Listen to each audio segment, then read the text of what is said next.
And it's simple. You need to meet with your customers and ask, so what are you doing for CRM? What are you doing for ERP? And when we can get partners to do that, they have, very strong conversations, and most of them are coming back with opportunities.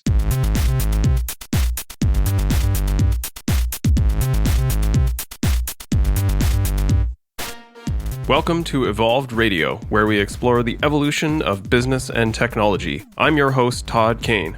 Today on the podcast, I'm chatting with Rick McCutcheon. Rick is a Microsoft Dynamics 365 MVP. Rick has also had a strong history in the CRM and Dynamics world. Now Rick helps businesses and vendors develop their Dynamics practices.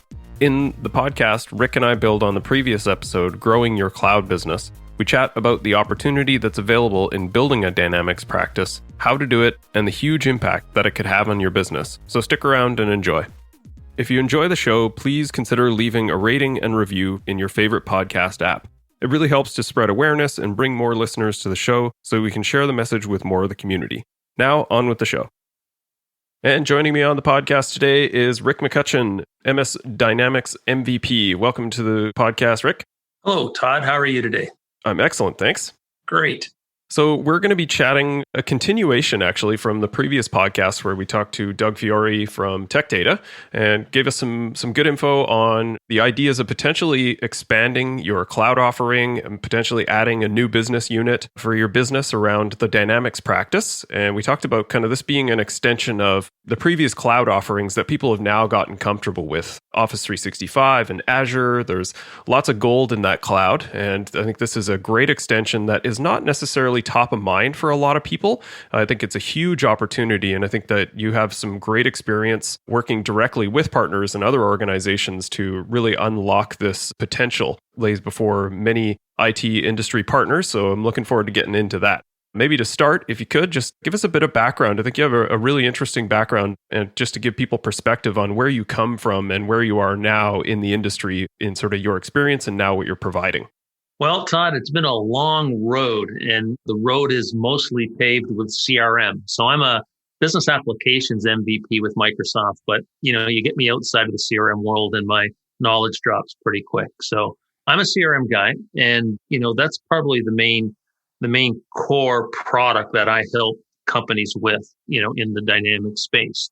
So today, as an MVP, most MVPs you meet are going to be very technical people, and they sit in dark rooms and they code and they put, widgets up on secret websites for people to download. But I'm more of a business guy who ended up with an MVP from Microsoft. So what I do today is I help partners, established partners who want to build SI, systems integration practices, or my main focus actually is helping ISVs, independent software vendors. So these are people who are building products that attach to the Microsoft stack, whether it's to the Dynamics CRM side of things, or one of the ERP platforms, whether it's F&O, whether it's Business Central, or one of the older products like GP. So I help those companies sort of, we'll call it, accelerate their business forward, and I help them sort of work their ecosystem.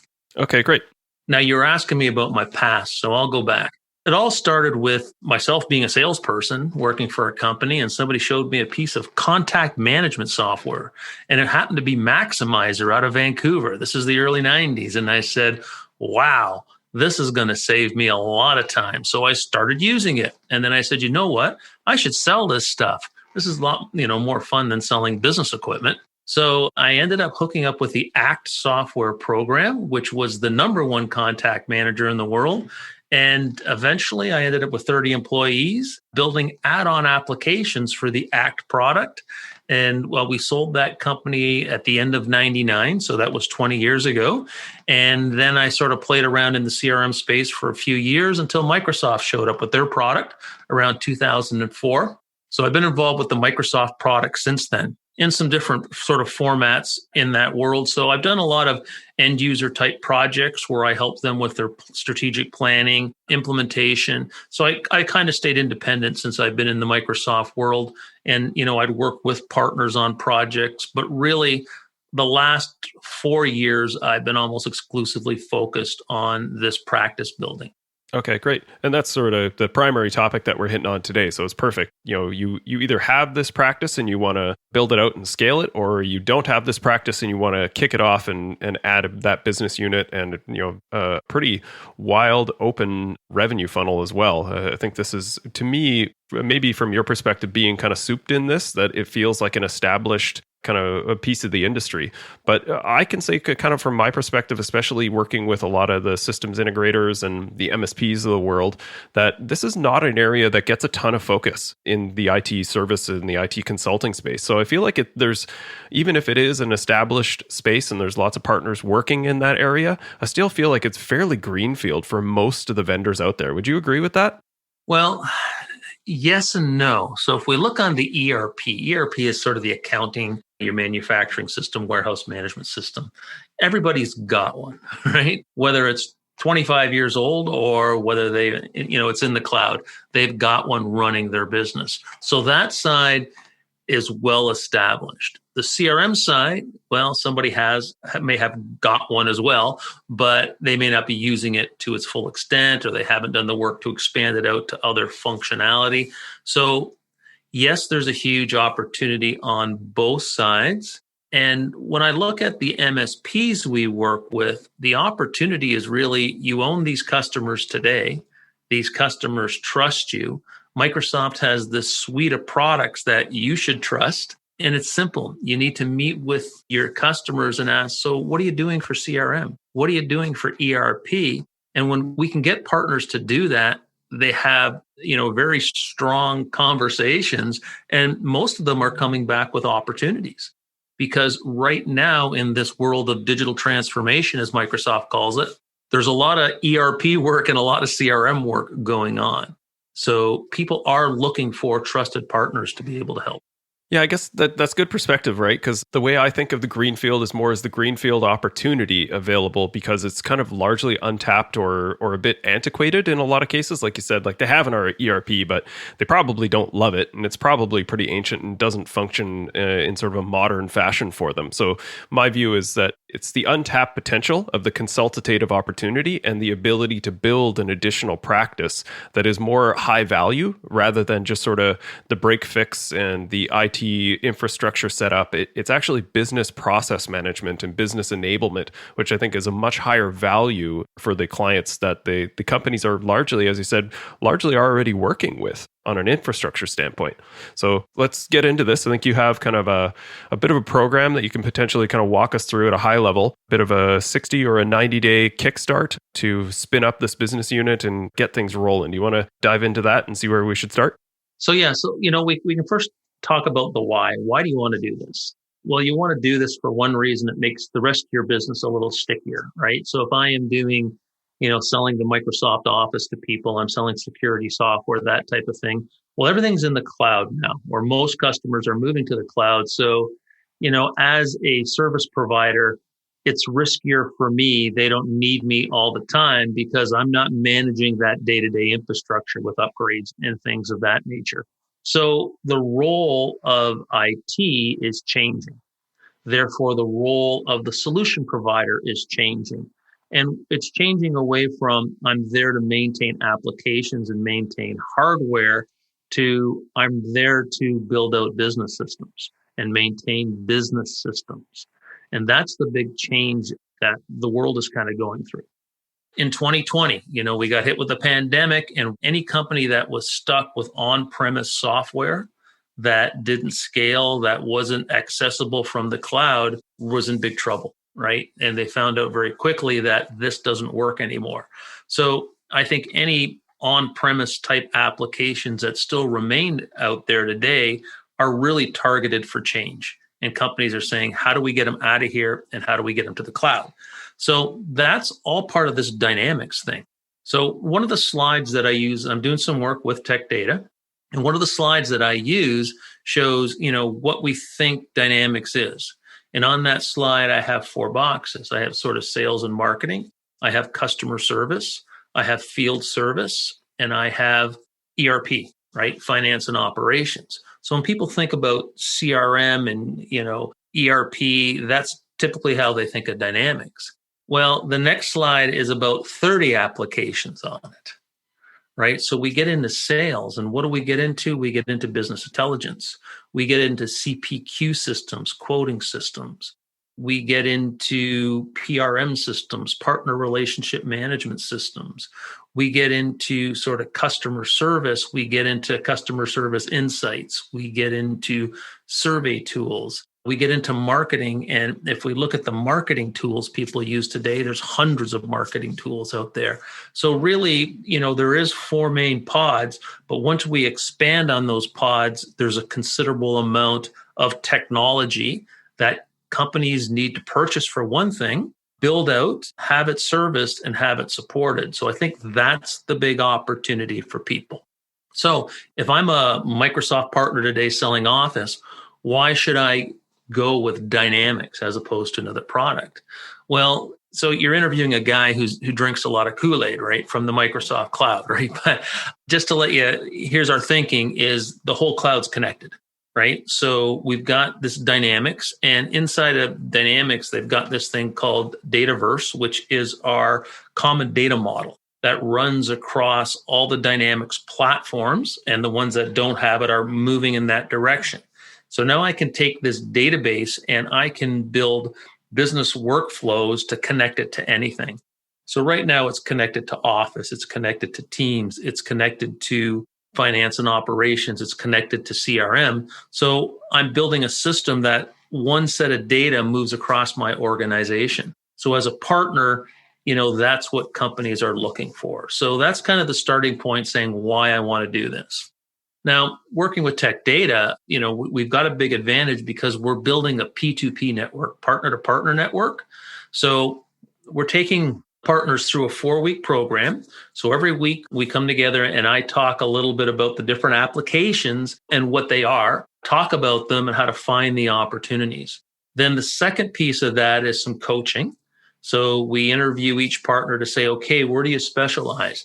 And this became really interesting the first time we did it, because even as a managed service provider, we're finding, one fellow said, I do mostly real estate companies. The other one said, I do mostly construction companies.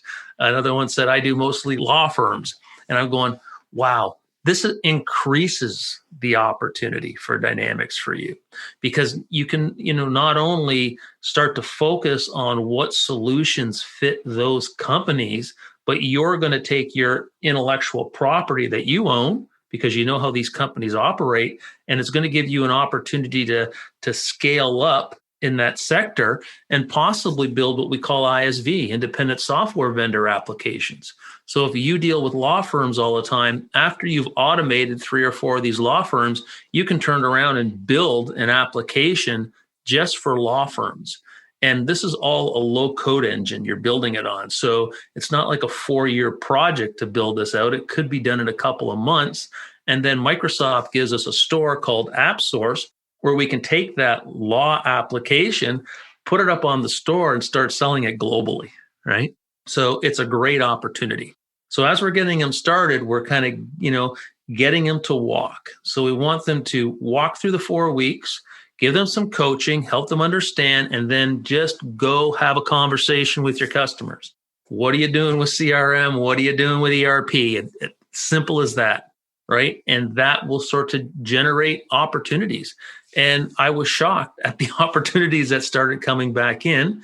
And then, a lot of these partners, and I strongly suggested they do it this way, let's find a partner that you can work with. They're not interested in your managed services business at all. They'll let you take the licenses and whatever. They'll come in and do the services, and your team can actually, follow the project, maybe work on part of the project and start to learn the business.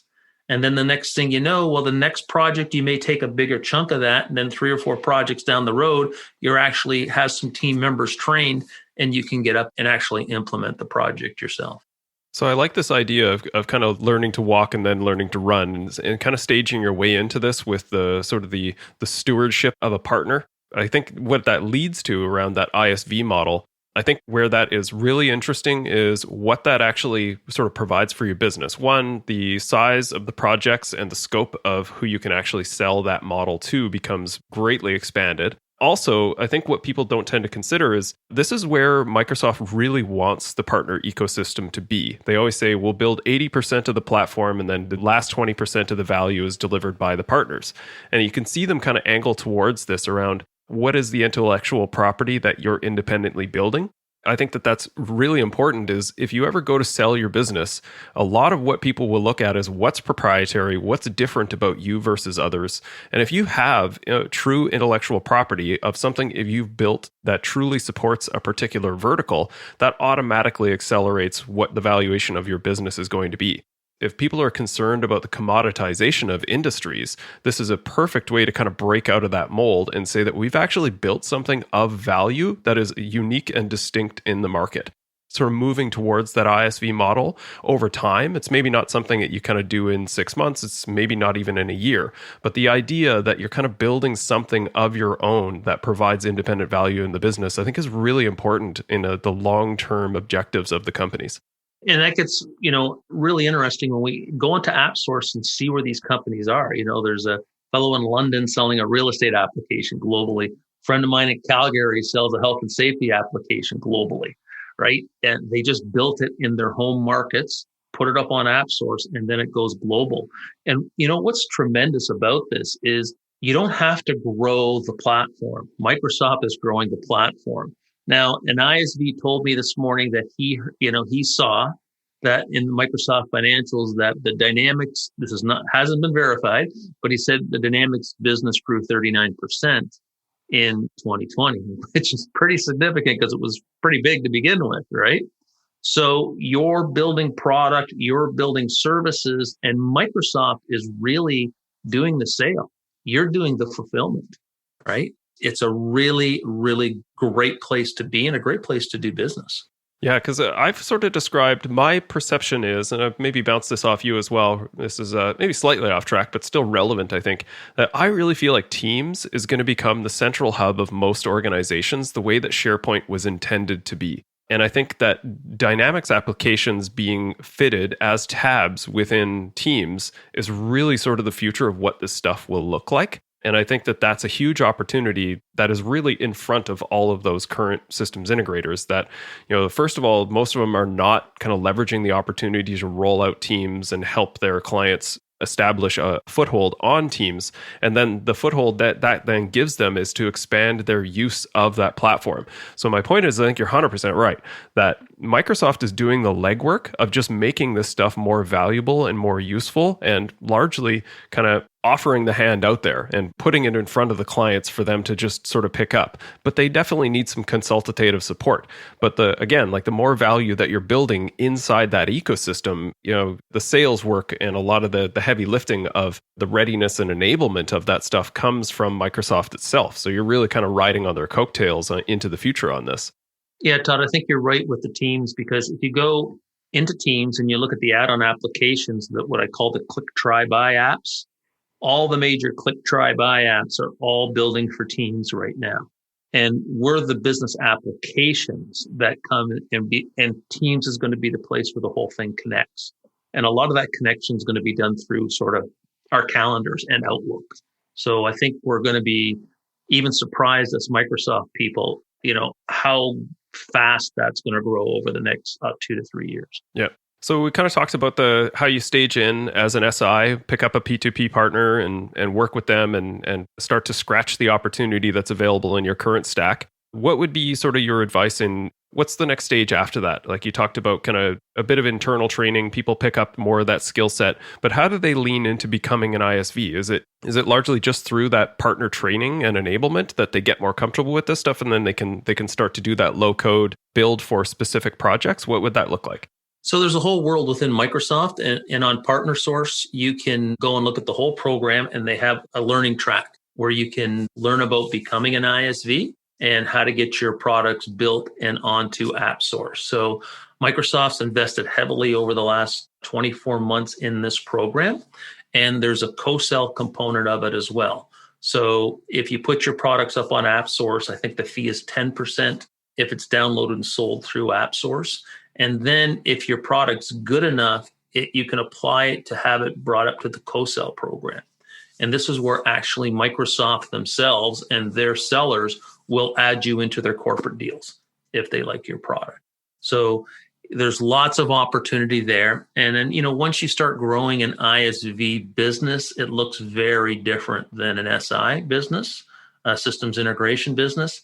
You're trying to get away from services and more on replicating things, right? How do I replicate my IP? How do I do more training than services? How do I support my clients? All that. So we'll see. And I work with several companies successfully through this sort of migration from, okay, we're an SI partner. We want to become a full-time ISV partner. Let's get going. But there's a lot that still sit in the middle, right? So there's a lot of SI partners that will go down and build manufacturing or law or whatever, and they'll have a set of IP, but it's still surrounded by a lot of professional services. But I think eventually where you want to go is, the services are done by other partners and you're just supplying the IP. There is an opportunity to be a hybrid organization, but you kind of feel like the approach and maybe this doesn't work as well as a Dynamics business unit, or is it a separate business altogether? Like they would be a paired company in some aspect? Like, can you expand on that, on what the difference would be from sort of a traditional SI? Do they want to convert to be an ISV for some reason, or is there an opportunity for a hybrid organization with a different business unit inside? A lot of them never really want to get over to become a complete ISV because they have such a big services business. In Dynamics, we look at anywhere from around $5 to, I'll say, $15 of services for every licensed dollar. So if you build out a significant services business, it's pretty profitable. So a lot of them are saying, okay, we're going into manufacturing, going into law. Maybe I don't need other partners. Maybe I'll just build out my company. And, some of these companies grow to significant size, whether it's a couple hundred headcount or, 8, 10 million, 50 million in revenue, they can get there. Yeah. Okay, great. So anything else, like maybe the lessons learned or pitfalls to be cautious of as people kind of make their way into this? Obviously, if they're going to get some support and some training from someone like yourself or the Tech Data partnership, that would obviously be advantageous. But anything off the top of your head of pitfalls that people should avoid in making this transition or grasping that opportunity? I think you've got to start to think about what your business looks like in general and how your MSP business is going to be quite different in a few years. A lot of the folks that own the MSPs are, north of 50. They're starting to think about, okay, how do I transition out of this, retire, or, do I have somebody who wants to take it over for me? So I think, from that perspective, if you're building a Dynamics practice, and we're almost going to get away from the term Dynamics practice, it's going to be a Microsoft Business Applications practice because we got Power Apps coming on very strong, which is not Dynamics, but built on the same code. So let's say you're going to build this business applications business, then, it's going to look a lot different. So you're going to hire different type of people going forward. You're probably going to look for some, young, bright people that, want to build business applications as opposed to people who are, looking to manage a network, right? It's just kind of a different skill set. You're going to have more people working on business process flows than you are, on your NOC, right? So it's just going to be a different business that you're building. And you're not going to do it over a year. Maybe you're going to do it over 3 to 5 years. But I think at the end of it, you'll have a much better business with a much better valuation. Right. Yeah, no, that makes sense. I think the valuation is a big one, right?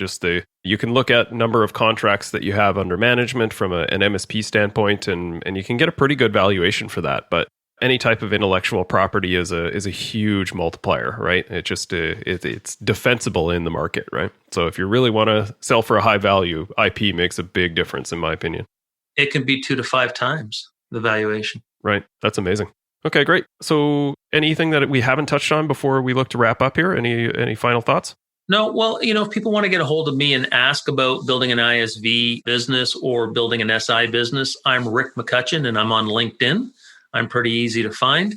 There's another Rick McCutcheon, but he's a big bodybuilder guy. So I'm not the bodybuilder. I'm the CRM guy. So find me on LinkedIn. Let me know what you want when you send an invite to me, and I'll direct you where you need to go. Great. And you have a podcast as well, right? Yeah, well, I do a show on LinkedIn called Partner Talks, where I interview mostly Dynamics partners about their business, both SI and ISV partners. So that'd be great to check out, I think, because then you could kind of see and hear the experience of some of the people working on that side of the space. So if this has kind of triggered some interest, then definitely check out the little LinkedIn show you have there as well.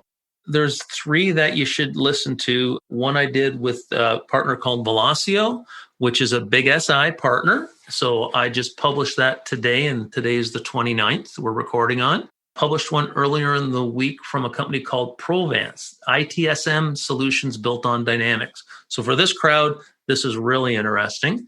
And with Kelly Moody, the president there, we did a nice interview. And then I did one with John O'Donnell, part of the global recruit team for Microsoft on the ISV.